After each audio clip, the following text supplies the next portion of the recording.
Welcome to another video of this new channel. Today's video is going to be a very delicate topic. I've been working for myself over the past 12 years and I have started three businesses at this point. Now the last one is a creative agency in Finland.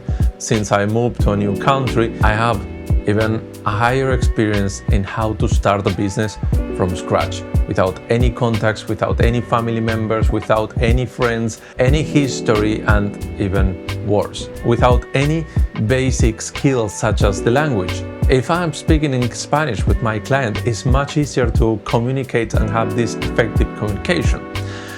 Now, what happens when you actually move outside your comfort zone and now you find yourself alone starting a business, which is always difficult. It doesn't matter where you are, it's always challenging to start your own business and make profit out of it. How you can do it in these situations in which you're starting from zero and you don't know where to start. First, get the proper skill. Look around and try to identify those professionals who are already doing whatever that you want to do and identify what are the steps that you need to get there. And this might sound very obvious, but it's also true that people will not hire you if you actually don't have the sufficient skills to do the job that you actually want to do. So identify those skills, make a list of the top 3 that you actually need to learn, and try to focus in learning those 3 during these initial months. Now, let's say that you are starting your startup, entrepreneurship, and you do have time to improve those skills. Nowadays, you can learn almost anything in YouTube. Like, you can find channels like this where someone is going to share their knowledge, their experience, everything for free. If you really want to start, you can start today, right now. Don't wait. After this video, you go and fetch that skill that you want to learn and you look how to learn that very specific skill. Once you have acknowledged these sort of skills that you need to run your business, we will move to the second stage, the gear. I understand it's very common for people just to tell it's not about the camera, it's all about you. I've been shooting photo, video, making graphic design over the past 10 years, and I can tell you that gears matters. Now, don't get me wrong, it's not 100% of the outcome. Of course, I have seen people with the same equipment that I have, with 10 times better equipment that I have, and those people not necessarily will have the same outcome as you might have. Because yes, big part of this outcome, it comes from your own vision. So make sure that you have developed your creative eye, and that's basically what people want to hire you for. But make sure that you can balance with the proper gear to pull your creativity without any limitations. One example of this is when I started photography, I went into wedding photography. Now, in wedding photography, you never have control over the situation. One wedding, you might be in the perfect, idealistic setup, and the next weekend you might be in the most terrible conditions, like it's raining, it's dark, there's zero light, and you have to perform always. There are no excuses. That's why when I was starting, I already make a plan on what is the next gear I will need in order to perform. Now I'm gonna show you a good example with a trick of magic. Wow! Now, with this camera, for example, this is the D5. You might see this camera and say, Agustin, that's fucking expensive. How on earth you want me to get a D5 the moment that I'm starting? But don't get me wrong, I got this camera 10 years ago and I'm still using it today. And I made a decision 12 years ago that in order to do wedding photography properly, I needed certain technology that is the minimum base for me to feel confident when going to weddings. And it's not about having a big camera just to show off and flex it to the people, but it's mostly because this camera is a fucking tank. And when you're outside in these conditions that you can never control, such as the rain, the dust, the fallings, anything. People being drunk, throwing you some beer on top, and it's even more crazy if you go to the South American weddings. Anything can happen with this gear. What I knew is that based on that, I need to have some equipment that I know it will never fail me regarding the situation. So the baseline was having 2 memory slots, so I'm always backupping just in case. Like any technology, it can fail anytime. So I always have a backup of whatever I'm shooting in location. Then the second is the weather. It needs to be something that is weather resistant. It needs to be something with high accuracy in the autofocus. It has to have high speed autofocus. It has to have low light autofocus. So now you see how those things are important for the type of work that I was trying to achieve. And if I would have just followed this advice of it's not about the gear, let me tell you, I would have screwed up many times because it is about the gear. Some of the stuff in the business, you have to understand that gear might be a limitation and you need to take that into the operational cost of your business. So when you're starting a business, aside from the skills that you need to achieve in order to get the clients that you want, you also need to make sure that you can accomplish the task that you have already agreed to do. So one good example is have a list of the top 3 things that you will need for this type of job. Now, not everything has the same priority. That's why I'm insisting in having this top 3 items list in both the skills and the gear. In wedding photography, yes, you can always use, I don't know, you can buy a leather strap for the 2 cameras, but maybe you don't need that. You just need 2 bodies, and one body is just a backup that you initially can just have somewhere in your bag, and it's your old camera in case your main camera fails. You need a good body and a good lens. That's the main investment I would initially go for. Why? Because even with a good lens, if you have a 1.4 aperture lens, right now I'm using the Sigma Art 1.4, and the characteristics of this lens is that combined with this camera, I know that in many instances I can overcome any situation just with the natural light. Only with the camera I can pull the ISO up to 12,000. I can try to lower my speed because I'm also using a wide-angle lens that helps me to stabilize a little bit more the image, and all this can actually buy you a few stops of light in those situations in which you cannot control the natural light. The next step is just getting a proper flash. Now I narrow it to 3 things. Everything that with those 3 items you can actually do any wedding at any time, at almost any condition. I made a list of those things that I know that I will need. I keep track of the prices. I don't need everything at the same time. I'm only focusing on those things that are a priority for running the business. And then with the rest, I'm just keeping track of the prices. Whenever I see a very good sale, for example, in the tripod department, I've been using one tripod that it has done well enough, but it's honestly, it's a piece of trash tripod. I bought it in Uruguay like many years ago when I had not even an idea what was a good tripod. So I just got the tripod, it did the job, I managed to make it work, but I knew that this is a very bad tripod. But at the same time, I do have a tripod, it's not the worst tripod in the world, and I can just get away with that until I see a huge discount in a tripod. Right now, I have the Tribex Potato Jet, and I only bought it because it was a 500 euros discount, which is basically half price of this tripod. And I was like, hey, for this money, this is a very good tripod to acquire right now. So now I have 2 tripods, my secondary tripod that sometimes I can use for a B-roll, but if I need it, I just have it there. And by doing this, I just save 500 euros of my operational cost. And the same goes with many of the purchases that you are doing. If you're going to shoot video, you might need one audio recording system that it might be good enough for most of the things that you will do. You don't need to have all the recording systems in the world for every situation.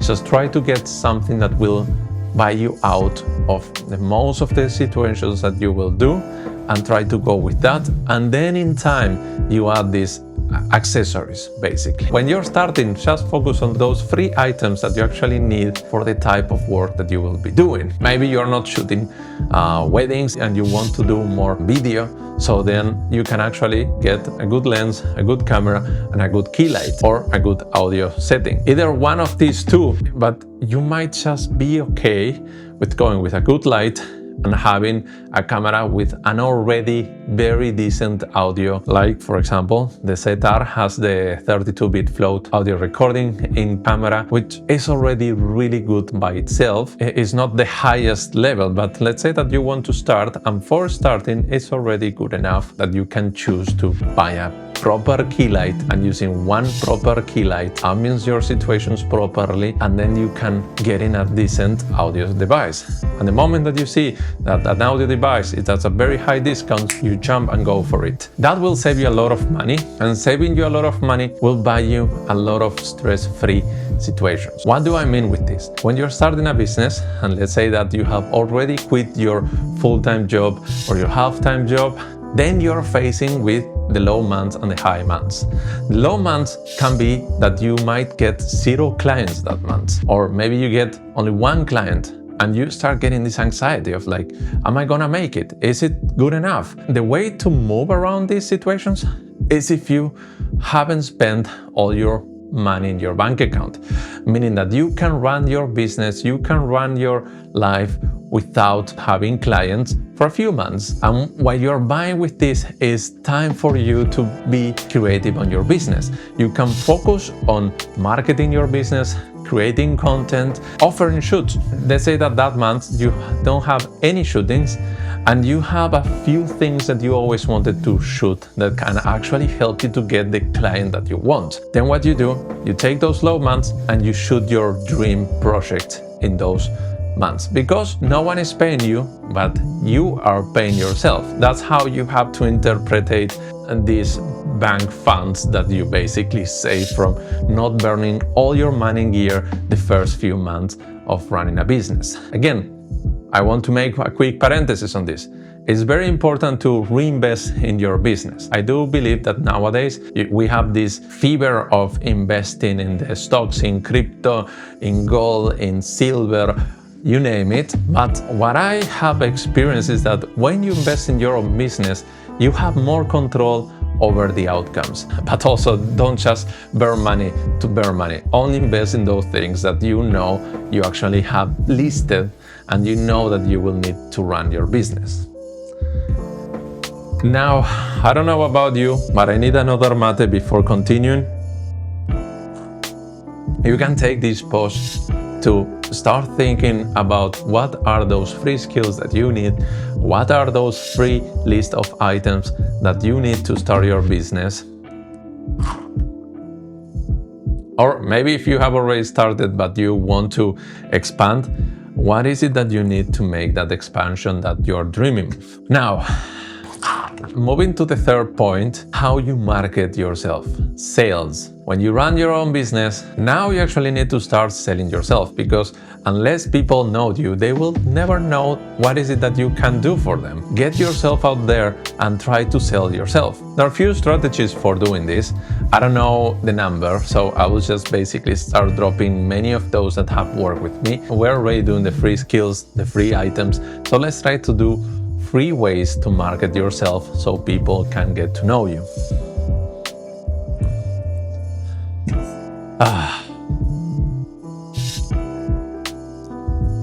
Now, how you market yourself. For this, I'm using marketing as an easier way to understand, but I would actually suggest that you start working on branding. It has to do more with a long-term view than a short-term marketing strategy. And I also introduce a new word, which is strategy. And I want you to be very strategical with your moves.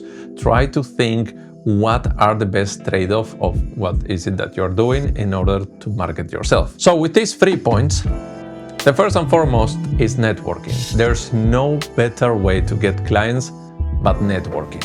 And this can be networking with other creatives. I know that many times you might feel that other creatives are your competitors, which they are. Yes, you're competing because creatives, most of the time when they're starting, they need to do everything. So when you have to do everything, basically everyone is your competitor. Even though they are competitors, they can be also your friends, and you can build relationships with these people.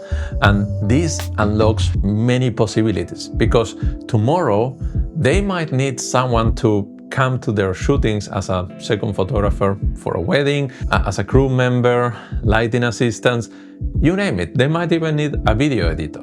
And it's good that they know that you do these things. So try to network with other creatives. Gather, meet them, go to different conventions in your local area. If there's none of that, make it happen. In my city, for example, we make these Turku photo walks with another photographers, and we started having a community of photographers in Turku. Try to interact with other people who are doing similar stuff as you are doing. This might unlock that in the future, when you need some extra hands, you already know who you can trust or not, because in these situations you can actually experience how is it working with these people without having worked with these people. Then we also have the social media. If you are not having a social media strategy in 2026, I'm sorry to tell you, but it's very difficult to run a business without being present in social media. And for this, I don't mean that you just have one Instagram account and you post every 2 months. Every time that you remember to post, you just post something. That's not having a social media strategy. That's just having a social media. What I mean with having a social media strategy is that you have to plan your content. And if you're a creative and you make video, you make photos, try to search in your local area things that are going to happen and that will get you a chance for people to see your content. For example, you have the world champion and your country is playing, and you know that people will be gathering in this plaza, then go to that plaza, shoot something, make something happen. And that way, you might get some contacts by people just seeing you with a camera and saying, hey, do you have a card? I'm interested in having some shooting. You never know. Get out there, get exposed, get out of your comfort zone and interact with these people. The more social that you are, the more clients that you will get. That's basically granted. It always works. And what you're doing with this, you are building trust within this community. Why is it important? Because if people don't know you, they will not trust you. And if you want to get the good clients runs on trust. They will actually trust more in you because they have already seen you around. Like they know that you're a real person, that you have shoot something local, that is resonating with them. Whenever they see that some family member or some brand that they follow, they have already liked your content, that generates and solidifies this trust process. So from there, it's much easier to start a conversation regarding, hey, I need your services and I have seen what you can do. I have already validated your skills that we spoke in the first part. I have seen the outcomes, and the outcomes very much are related to the second part, that you have the necessary equipment to do whatever I need, which leads that now we just need to have a conversation. And that's the third key part of the conversation, having this marketing strategy. How do you get yourself to be known by all these people that have no idea that you even exist? We have covered 2 items: networking, getting to know your local community, having a social media strategy, not just having a social media. And finally, and this might be controversial, don't be scared to do things for free. Now, don't get me wrong, I am the first one who wants to be paid for his skills for whatever that I do, but also be more strategical about it. Let's say that you want to do cinematic car rental videos. You have 0 photos and 0 videos of cars. How are you expecting that some high brand, let's say Porsche, will hire you if you actually never have shown anything that would tell them like, hey, yes, you are the right fit. You're exactly what we are looking for. And that's why these free photo shoots or these free videos, these free instances can help you to get the client that you want. And this also depends on you being very intentional with this shooting. Find those brands that you would love to work with. don't target them with the free videos necessary. Try to look for a different brand that is very close to that one. For example, you can even choose brands that they follow. Whenever the brand that they follow shares the content, they will get to see that and validate your skills through someone that they know. You have a reference that can recommend you for doing that shooting. And this is exactly what I mean with being strategical about it. You're offering your services for free as a marketing strategy. And in marketing, you most of the time pay a lot of money to do a campaign. You can post some advertisement in the streets and that will cost you money. And in this case, it's basically yourself. You're paying yourself to do this marketing strategy. You're telling yourself, well, this month we don't have any projects. And with this low month that I have 0 project, I will self-pay myself a salary anyway to work 8 hours every day on a project. And you start planning this project. And this can be, for example, that you spend the first week contacting, cold calling, sending emails, writing different companies in order to make this shooting happening. And once you make this shooting happening, you don't let the person that you're shooting define what is it that you're going to shoot. You go to them with an idea and then you say, hey, I want to do this video, I want to do this content. Would you like to participate? Because you are offering that. You are not asking them what they want to do. They can take it or they can say, no, it's fine, but it's free. So if they're not paying, you are putting the terms on what is it that you're creating. And that's what I mean also about being intentional and having agency of what you want to do. You have a clear idea of what piece of marketing content you want to create, and then you just focus on that piece. You work on it, you have the whole month, and you make the best fucking piece ever. This is a paid project by yourself. You're sponsoring this project for yourself. So you better make the best piece ever. Because remember, your target is not this client, your target is the client that you have right there waiting for you the moment that they see this video. And also you want to leave a great impression with this brand if it's one of these brands that is connected to this other brand. And also don't overestimate the power of people. People know people. So if people see that you're doing great videos, they might start just calling you because they notice that, hey, this guy is actually doing great videos. So let's call him and show what you can do. The minimum is that you publish that in social media, you publish that in YouTube, you publish that in your website, and you try to move it. You try people to get to see what you can do.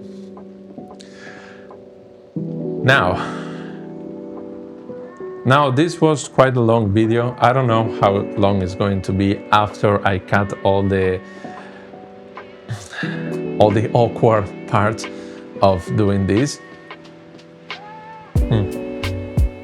I'll try not to cut the mate drinking. I think it gives some quiet times in which you can breathe and process a little bit what I'm talking about.